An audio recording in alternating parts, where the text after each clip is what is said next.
The brush tool, that's in the toolbar here, and you can get that by pressing B. Then if we create a new layer, I could just spray around and choose my brush like so. I could change the foreground color by clicking in the color there, or choose a white foreground and carry on spraying. So you can pretty much change it to any color you like. The brush preset picker has got a load of different brushes in there, very soft or very harsh brushes. There's larger brushes like that one there, 300 in diameter.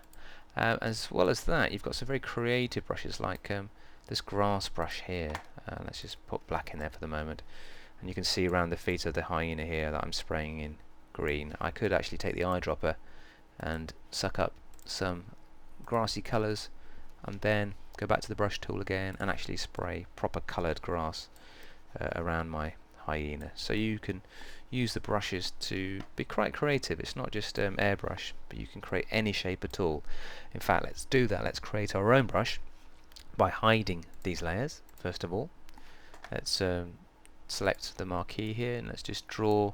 I'll just take this darker green here and I'm going to draw with a fairly harsh brush from the beginning there. I'm going to do a little fly. I need to create a new layer for this, so I'm going to do that now and then just draw in. This is going to be a little mosquito type fly thing. It's not going to be particularly realistic, but I'll show you the principle behind creating your own brush. So let's just give it some wings there. Okay, so once you've created your brush, then go to Edit, Define Brush, and call this one whatever you like. We'll call it Fly. And there you can see in the picker there, you've got a little sample there of that brush. So now we can go and turn on our hyena layer, go back to our brush layer, and I can spray in a fly or two. Now these are rather large, these are more like giant bat type things, so let's get rid of those, and let's just shrink that down a little bit now. So here's some flies buzzing around. If I just go to black to reset that, we can probably see them better now. That's better, yeah. And let's make them slightly bigger to give a bit of variety to the flies. That's a little bit too big, so I'll undo that. Just take that down a little bit. Okay, so as I just click and spray with the brush, we've got a swarm of flies appearing around the hyena. If I click and drag, then you get a whole line of them there. So I can try and take the flow down a little bit more to try and make these appear less densely packed together.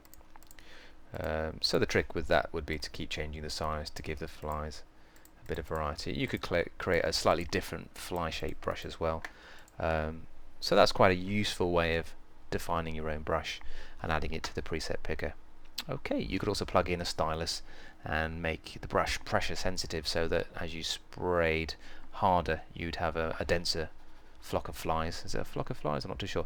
Anyway, or so you can make the brush tool quite sensitive using a stylus, but I'm using a mouse and just changing the size by going up to the picker like that.